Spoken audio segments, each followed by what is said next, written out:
Tapi masalah yang penglihatan tuh macam sekarang ada berapa ramai? 28 lah, memang ada masalah. Iya, dia daripada kelas khas, dan dia ada tingkatan 1 sampai tingkatan 5. Lepas tu kita ada 3 orang pelajar perayu lah yang ambil STPM. So yang SPM last year kan 2022 kita ada 1 calon yang dapat 6A. Dia antara terbaik negeri Sabah lah. Last year yang baru-baru ni diumumkan 6A dan 1E. Santriana Zeta Roniverus. Macam mana itu Rabun? Okay, because kita ada mix, kamu ada mix student, ada pembelajaran, ada penglihatan. Macam mana cara kamu mengajar tu? Sebab tadi kita tengok yang dari segi pembacaan pun ada yang macam tidak lancar bahkan. Okay, kalau daripada tu macam kalau student penglihatan ni majoriti diinklusifkan separuh ke kelas perdana. Dia memang belajar bersama dengan pelajar perdana, duduk bersama untuk mengambil peperiksaan awam seperti pelajar perdana yang lain. Kemungkinan salah satunya tadi kebiasaannya kenapa dia lambat ataupun begitu, mungkin disebabkan salah satu kekeliruan pada kod braille ataupun kod braille kurang timbul. Sebab yang terkini kita ada kod braille yang baharu. Untuk ketiga-tiga lah kita ada kod braille baharu yang sudah ada edisi terbaru. Contohnya kalau bahasa Melayu kita ada edisi edisi pindaan bahasa Melayu 2020. Besok kalau bahasa Inggeris kita ada kod UEB yang baharu. Begitu juga dengan matematik dan pendidikan agama Islam untuk kod braille Al-Quran. Jadi itu sedikit sebanyak memberi kekeliruan kepada pelajar D1 lah. Sebab kami sekarang tengah memurnikan dorang punya teknik braille, pembacaan braille. Itulah saya rasa apabila yang membuat tadi membaca tu kan, saya rasa macam dia keliru apa dia memang itu braille tu. Dia dia macam ada yang terlupa perkataan tu kan. Begitu. Saya rasa because saya perhatikan tadi apa dalam VM. Saya rasa Are we up to date with our code? Yes. Masa hari kebangsaan Braille hari tu dari Encik Mr. Wong tu bagi kami yang baru. Jadi dia orang ikut dia begitu kan yang terbaru, jadi kita ikut itu. Because kami pun baru terima. Ya, betul. Kami since last year ada sudah beberapa lah. Tapi kalau untuk negeri Sabah, satu sekolah tu dia hanya antar one set buku lah. Jadi guru sekarang ni sebab dia akan diguna pakai untuk peperiksaan awam start next year 2024 lah. So untuk yang pelajar terutamanya B1 memang kita tengah aplikasi yang kod baharu ni lah. So mungkin dari segi kekeliruan. Dia punya perbezaan memang ketara atau dia perubahan sedikit saja? Kalau ikut saya personal, dia ada teknik dia lah. Kalau macam bahasa Melayu kan panggil 2 buang 6 tambah 10 baharu begitu. So dia memang ada beberapa contraction yang ada perbezaan lah. Dan bahasa Inggeris macam double DD di tengah-tengah tu dia ada dengan yang lama punya lah. Kalau macam matematik macam ada kodnya juga. Dia berbeza kan. Dia bukan macam menulis membaca biasa ya. Dia kalau matematik dia ikut kepada cetakan biasa lah. So majority number juga lah. Iya, numbering juga. Cuma dia ada kod tersendiri. Macam kod Braille ni dia ada 4 lah untuk bahasa Inggris, untuk bahasa Melayu, untuk matematik dan juga untuk asas Al-Quran ataupun jawi. Dan semuanya ada yang sedang dipindah lah. Memang sudah pun proses sudah berjalan dan kita sudah aplikasi untuk pelajar yang mengambil, terutamanya yang mengambil peperiksaan awam bermula tahun hadapan. Jadi sudah pelajar pun sudah tahulah dengan yang baharu tu macam mana kan. Tapi memang diorang ada asas yang lama tu lah kan. Kalau tidak susah juga. Iya betul. Sebab alat bantu mengajar ataupun medium utama pelajar buta ni adalah tulisan Braille. Tadi bilang dia bercampur juga dengan pelajar perdana. Ya, itu fokus kita. Jadi macam mana dia boleh dalam kelas yang sama sedangkan diorang menggunakan Braille. Yang pelajar perdana ni dia normal kan, dia macam biasa kan. Macam mana dia? Itulah fungsinya guru resource ataupun guru pendidikan khas untuk penglihatan. Di mana murid MBPK kita kenali sebagai murid berkeperluan pendidikan khas. Penglihatan ni duduk dan belajar di dalam kelas perdana, aliran perdana bersama dengan pelajar normal, tetapi buku teks, nota-nota semuanya ditranscribe ataupun ditulis pindah. Tugas guru pendidikan khas lah, kami guru pendidikan khas seramai 10 orang. Seramai 10 orang untuk handle. Kalau contohnya guru perdana bagi nota bertulis, nota dalam bentuk cetakan print, kita akan transcribe ke tulisan braille. Macam tu. Dan dalam bila peperiksaan ataupun ada ujian ataupun murid membuat kerja dalam tulisan braille, kita akan pula transcribe ke cetakan print. Itulah tugasnya guru pendidikan khas. Di samping itu juga dalam subjek matematik terutamanya, guru pendidikan khas penglihatan ni dia sangat memainkan peranan yang penting. Sebab guru perdana dia kurang berkemampuan untuk handle sepenuhnya pelajar tu. Bayangkan apabila ada 2 orang pelajar guna braille dalam kelas tu, mix dengan 35 ke 40 orang pelajar dalam satu kelas. So memang sangat-sangat diperlukanlah guru pendidikan khas untuk transkrip balik. Actually I agree sebab you tidak mahu, because we trying to assimilate lah. Walaupun dia ada ada masalah penglihatan, they're trying to assimilate with normal students. Very good. Itu yang sangat penting. Betul. So I appreciate. I'm sure they will appreciate that. Sebab if you're buta, you don't want to sit with yang buta. You want to with normal people. Betul. So macam mana lah library boleh membantulah dari segi bahan bacaan semua tu supaya dia orang pun datang sini and pinjam.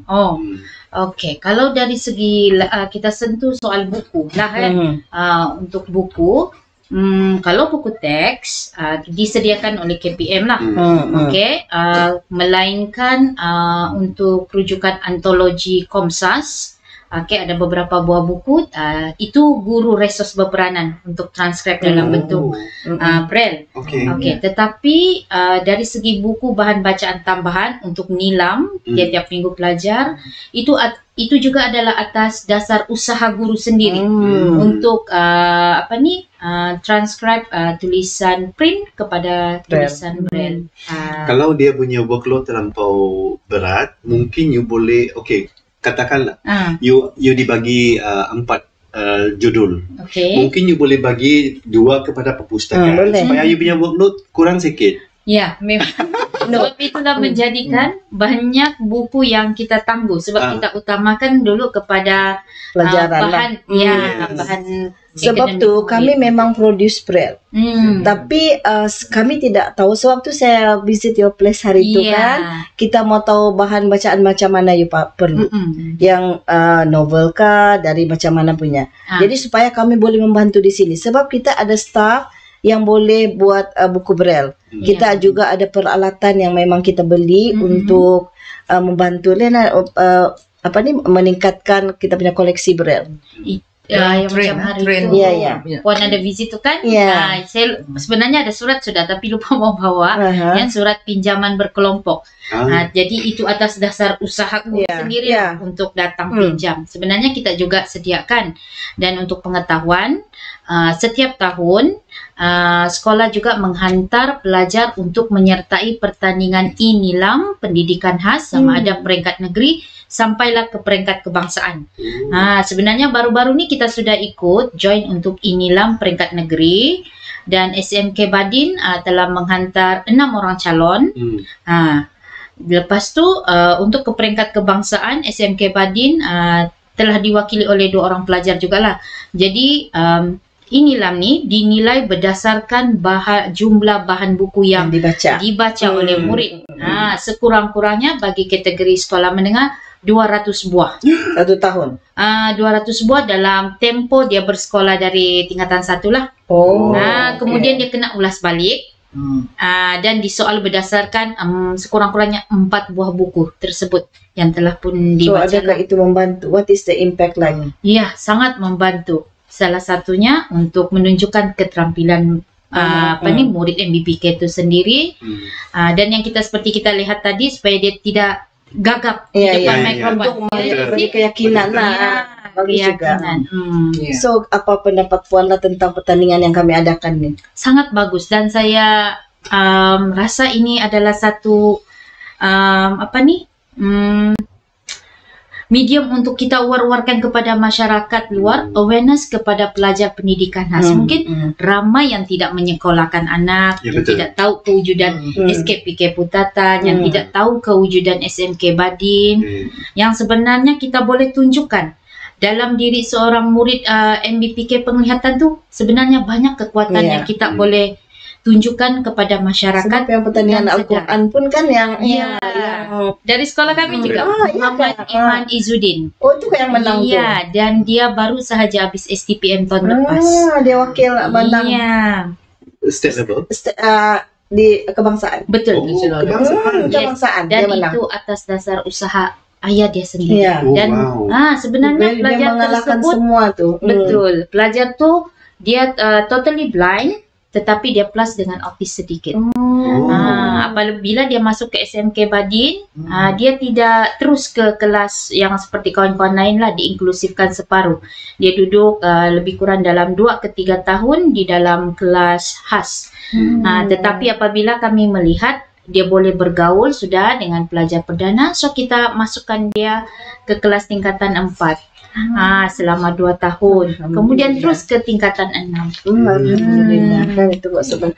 Mungkin selain daripada pertandingan Braille membaca ni, apakah lagi aktiviti lain untuk yang cacat penglihatan ni lah, yang boleh kita mungkin bekerjasama di perpustakaan ni kan, supaya kita tidak mau meminggirkan pengguna-pengguna yang macam ni lah. Kita mau semua untuk datang menggunakan apa yang kami ada sini. Saya rasa salah satunya tadilah pertandingan membaca Braille. Kemudian kita juga boleh mungkin buat hari terbuka untuk yang blind ni. Contohnya orientasi dan mobility, pergerakan. Dan hari tongkat putih, kalau saya tidak silap pada tahun 2008 kita pernah ada hari tongkat putih yang dijalankan di Kota Kinabalu, kalau saya tidak silap. Sebab yang tahun ni kita pertama kali menganjurkan mengadakan hari sambutan Braille sedunia kebangsaan tu kan. Dan kita ada juga yang penerangan berkenaan dengan yang mobility untuk yang masalah penglihatan ni. Mungkin waktu tu I think kami ada jemput juga sekolah-sekolah tu kan. Dan saya salah seorang itulah. 4 bulan Januari tahun ni. 4 hari bulan Januari.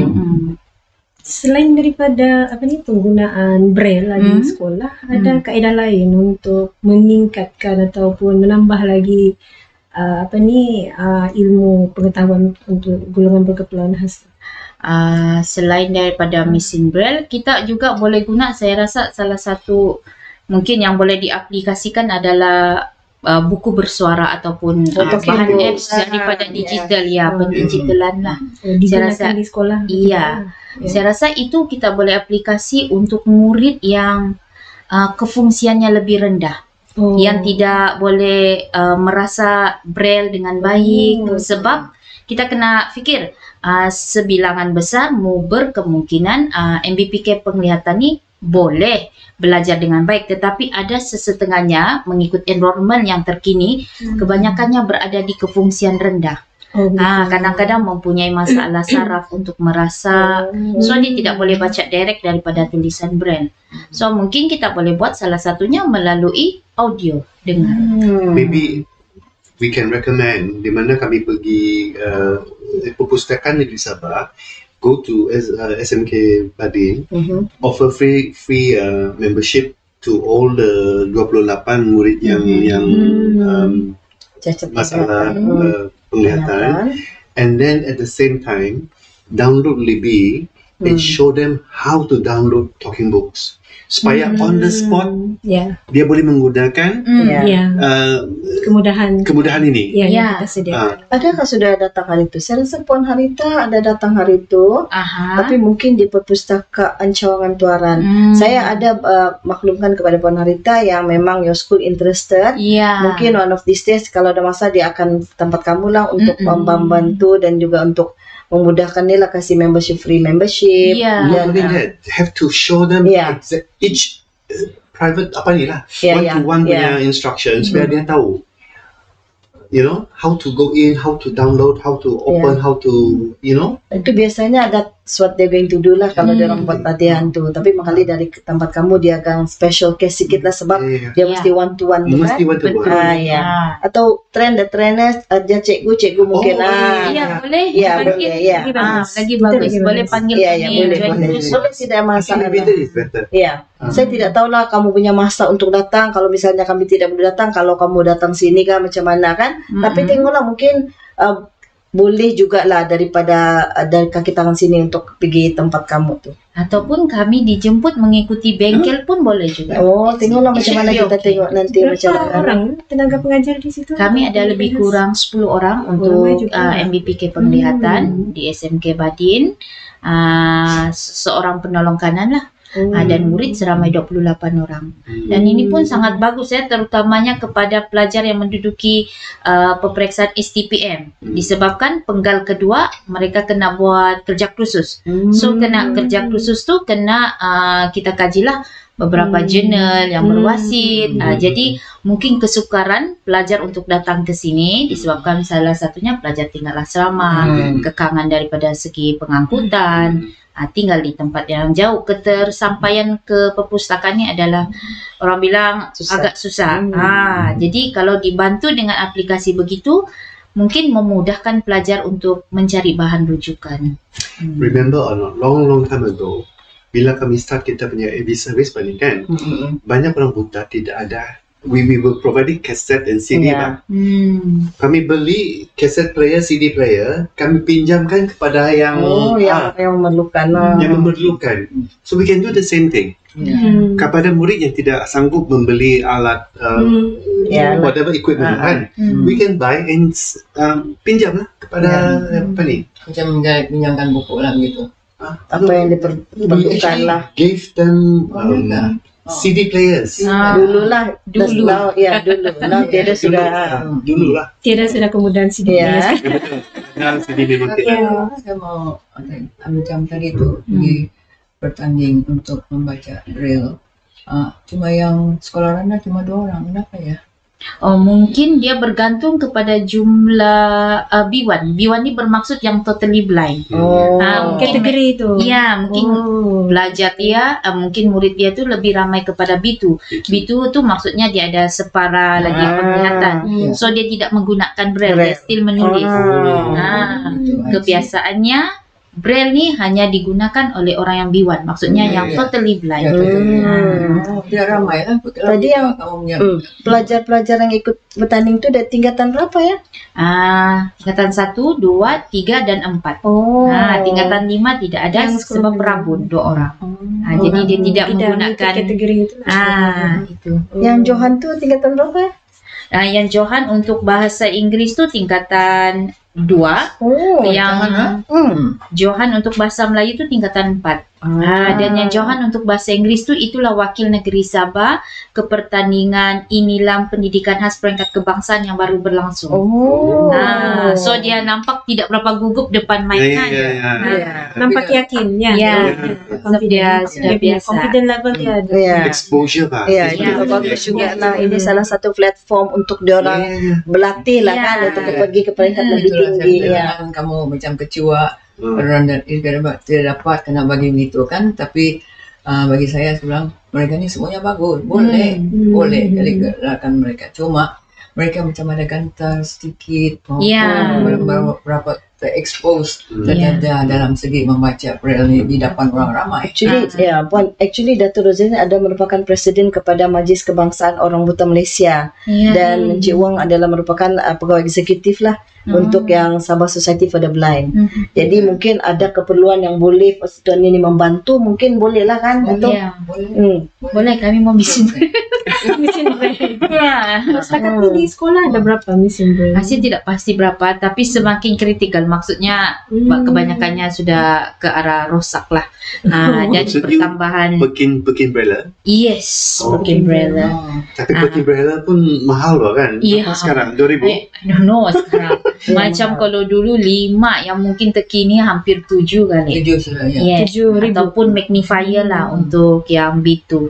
Dia ada magnifier yang mobile kan, yang boleh bergerak. Itu pun agak mahal. Actually dulu kita dapat daripada First Foundation kan, they call it CCTV, di mana dia boleh enlarge, tapi kan sudah rosak. Actually itu lagi bagus lah, dia letak buku, and then dia boleh baca di sini. Itu kami ada di sekolah, cumanya dia tidak boleh bergerak, bahkan dia betul, dia besar. So ada satu yang terkini, kita ada magnifier, beberapa yang kecil macam telefon besar, dia lebih kurang, dia boleh bawa masuk kelas, boleh baca untuk baca video. Kelas pun boleh dia can sell. Ya betul. Ada satu kamu lah yang boleh mungkin dapat do something. Itulah mungkin boleh membantu mana yang boleh lah kan. Dulu saya ada melawan. Lama sudah, I think 7 tahun sekarang ni lama sudah. Tapi saya dipahami kamu sudah pindah ke Petatan. Itu sekolah rendah. Sekolah rendah. Ya, SMK Badin. Cikgu, dia semua sudah di sana, katanya sama saya. Kali ingat sekolah rendah saya lah. Yang dalam menengah masih lagi di sana ya. Ya, masih di SMK Badin. Sekarang ni braille yang pakai tu sudah ada ganti yang mesin kecil tu, is like computer. Yang saya lupa pula nama dia tu. Ya, tapi kami masih still guna. Ya, itu lagi senang kan. Ya. Something is very dia tahan sabar. Ya betul. Jadi you boleh pakai di sana.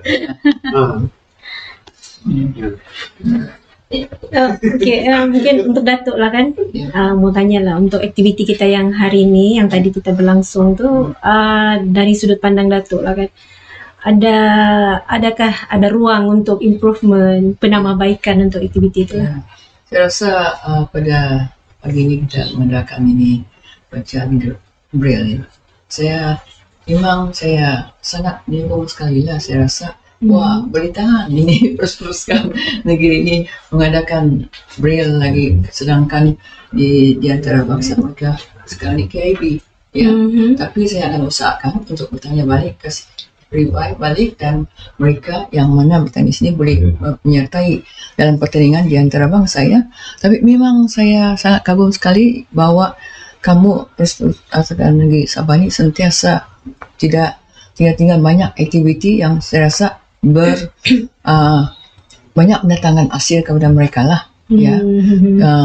Dalam segi saya nampak yang mana ini perbaiki, cuma di kalangan para peserta tadi tu mereka banyak hanya nervous dan belum berapa begitu bersedia, terdadah. Itulah saya bagi mereka semangatnya pun bagus. Saya kata pada mereka, tapi cuma kamu mesti mau berani dan yakin diri lah. Itu mungkin pendadahan lah kan, perlu banyak saya rasa lah mereka macam apabila mereka sudah, saya boleh tengok dari pikiran mereka tu banyak dia sudah nervous yang tak boleh lagi yang beri, walaupun mereka ada sudah dibagi latihan ya. Begitu. Terutama sekali saya dalam BM lah tadi, dalam bahasa Inggeris memang bukannya semudahnya pronunciation apa semua tu ya, tapi kalau BM senang cuma mereka lupa. Ada yang macam mereka macam rasa mengajar masa lagi begitu ya. Tapi kalau bagi more practice, I think they are very good. These people they are good. Itu saya rasa saya ucapkan tahniah lah pada Persatuan Negeri kerana mengambil inisiatif untuk braille. Dan sebenarnya kami bagian kita bukan ya, sahabat-sahabat pada blind memang mengelakkan tentang ini braille ya. Itulah kami dulu juga kerjasama 4 Januari itu, mereka juga bekerja dengan keras untuk menyediakan merayakan Hari Braille 4 bulan Januari lalu. Saya harap kita akan boleh lagi bekerjasama yang mana yang ada bungkai antara Sabswati dan Persatuan. So far, so good. Semua kaki tangannya bekerja, everybody saya boleh nampak bersatu dan very teamwork is there. Congratulations. Terima kasih. Mungkin kan Datuk in conjunction with yang sambutan Hari Braille Sedunia Kebangsaan tu yang akan diadakan setiap 4 Januari setiap tahun, mungkin kita akan adakan aktiviti lah kan? Boleh. Mungkin boleh ada aktiviti lah di Nate. Ataupun sepanjang minggu tu kan? Boleh. Kita boleh cadangkan, kita sediakan I think it's good. Kita teruskan. Kurang-kurangnya ada something on lah untuk diorang kan. Mungkin kita continue dia punya aktiviti yang sesuai lah kan. Maybe kita boleh ada pertandingan braille untuk mereka. Ya, betul. Selain daripada braille apa lagi ya, Puan yang Puan rasa yang pelajar-pelajar ni patut ikutlah selain daripada baca braille ni. Okey. Untuk pada tahun lepas ada beberapa orang pelajar kami yang telah ke Parasukma mewakili Negeri Sabah dalam pertandingan catur ke Parasukma dan salah seorang murid kami telah mendapat pingat gangsa. Jadi sekarang ni salah satu kami punya target ataupun sasaran adalah melahirkan murid MBPK terutamanya penglihatan dalam bidang co-curriculum pula, terutamanya satu iaitu catur yang telah pun menempa nama ke Parasukma baru-baru ni, dan satu lagi sedang berusaha dengan guru-guru dia untuk sukan 10 pin bowling pula. Yang itu untuk kategori B1? Tidak, ya kedua-duanya, B1 dan B2. Dan ada papan catur khas untuk orang buta. Saya rasa kalau catur tu boleh kerjasama dengan yang persatuan. Dan memang ada seorang guru kami dan saya juga sendiri terlibat dengan catur untuk atlet Sabah ke Parasukma. So kita bekerjasama juga dulu dengan persatuan catur ni untuk menerbitkan buku permainan catur ni. Dan salah seorang Coach Masrin, jurulatih kebangsaan yang dilantik untuk melatih atlet-atlet Parasukma. Mungkin thing of tatuan next time mungkin kita adakan. Tapi mau dapatkan papan catur tu saya rasa bukan murah kan. Dia dalam satu dia punya 200 something, tapi di sekolah kami saya rasa ada dalam 2 ke 4 kah papan catur. Maybe we should buy for. Yes, kita boleh adakan pertandingan scribble untuk orang buta. Kan ada papan dia juga.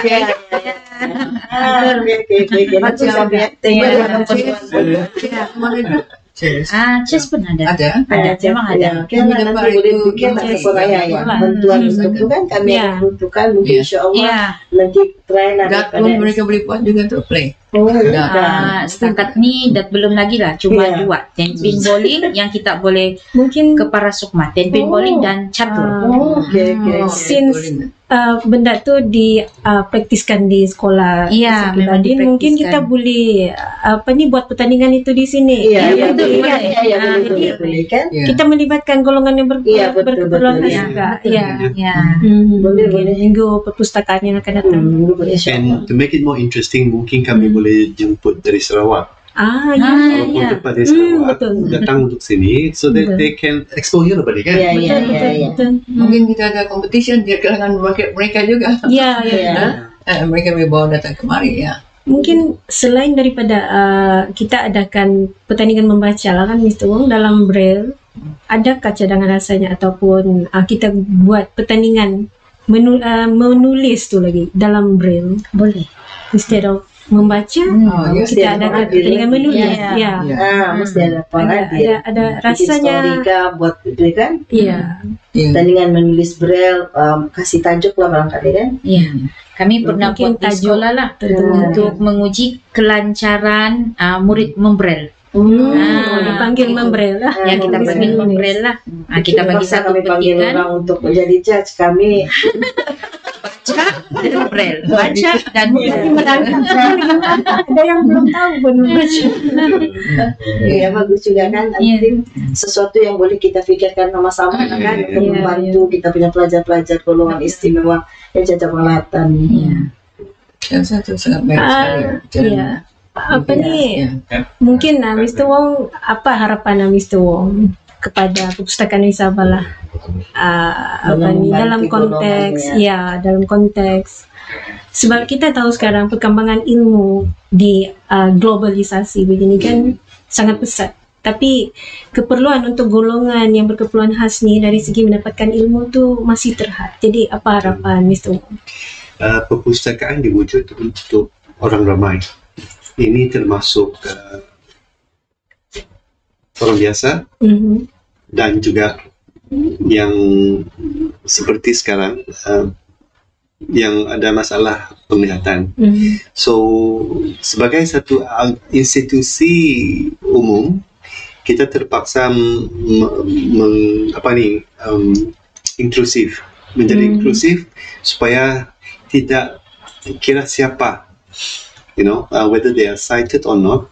Bila dia nak masuk perpustakaan untuk menggunakan perkhidmatan perpustakaan, dia digalakkan, dijemput, tidak ada halangan, supaya dia, just like any one of us lah. Bila you nak pergi mall or wherever kan, tiada halangan untuk you pergi. Tetapi kalau you ada masalah dengan penglihatan, memang you are disadvantaged bah. So we have to make sure that kita punya institusi perpustakaan adalah welcoming, supaya whoever nak masuk ke perpustakaan untuk maybe rekreasi, mungkin untuk mencari maklumat, atau mungkin melanjutkan dia punya pelajaran, they are welcome, they can do it, supaya dia boleh memperbaiki dia punya knowledge kah, dia punya pendidikan kah, or whatever lah. So we have to be accommodating and make sure that we are serving everybody lah. Tidak ada yang ketinggalan. Itulah. Saya rasa I think is what Mr. Wong said is really relevant, because kami adakan seminar last year May di Kuala Lumpur ya, tentang di mana para director dan juga para pegawai kerajaan datang. Kami telah menimbulkan kepentingannya, as what Mr. Wong kata, kita jangan tinggalkan mereka. They are fighting, not to fighting, they request to able treatment. Macam kita, apa yang kita boleh, kita nampak. Mereka pun boleh juga. Kalau kita bagi dan mereka peluang, mereka boleh. Karena sudah melalui pengalaman saya lebih 10 tahun. Sebenarnya lebih daripada itu apabila saya memulakan mereka mengurus kaki kan.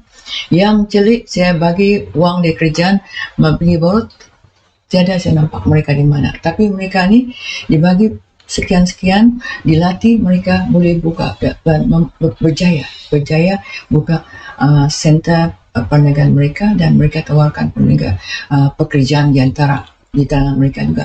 Jadi mereka boleh, saya rasa kalau kita bagi dia peluang yang begini, komputer, oh no joke man, saya mau ini, dia antar email kepada saya. So they are very good. As what I support, this is that we should be given them opportunity. Sebuah sebenarnya kita tidak menyakan. I don't blame kita orang. Kalau kita tidak pernah berkomunikasi, bolehkah kita? Tapi apabila kita semuanya boleh. Saya nampak di National Council for the Blind, Yong Long executive director. Dia boleh apa pun. Saya rasa macam juga orang nampak ya caranya, cuma dia tidak, matanya tidak boleh nampak. Itu betul. Mereka boleh berpikir dalam begitu waras sekali juga. Iya betul. Sebab yang kita nampak cuma kekurangan secara fizikal, tapi mungkin dari segi dia punya IQ, pemikiran dia mungkin ada yang setengah lebih bijak daripada orang. Betul. Okey, mungkin setakat ini sajalah untuk sesi kita petang ni. Terima kasih Datuk Razalin, Mr. Wong dan Puan Jarina kerana sudi bersama kami lah pada petang ni. Mungkin apa yang kita harapkan, aktiviti hari ini, kita punya sesi ni dapat dijadikan sebagai benchmark ataupun hala tuju, memperbaiki hala tuju aktiviti kami pada masa akan datang. Okey. Ya, saya juga ingin ada sedikit menyentuh sedikit ini. Saya sangat terima kasih terutama Perpustakaan Negeri Sabah. Lagi dahulu sejak Mr. Wong juga jadi pengarah, dan sangat menumpukan kepada OQ penglihatan dan sangat banyak membantu. Jadi saya ingat tu, saya ucapkan ribuan terima kasih lah kepada you punya concern, yang you willing, you nampak ketara your level dengan orang-orang celik juga, apa yang mereka ada disemakan. Satu. Kedua, apabila Yong Long pergi melawat di library ini, dia cek semua tu, kamu yang ada yang among all in Malaysia, you braille teratur untuk mereka ya. Itu sudah dia rasa dia pergi cek yang lain-lain dulu di KL juga, mereka tidak ada begitu. Jadi kamu very focus and you balance your punya tugas tu fungsi kamu tu se-equally dengan OKU dan juga orang lancar. Just keep it up, you know, it's very good. Very appreciate it. Thank you. Thank you.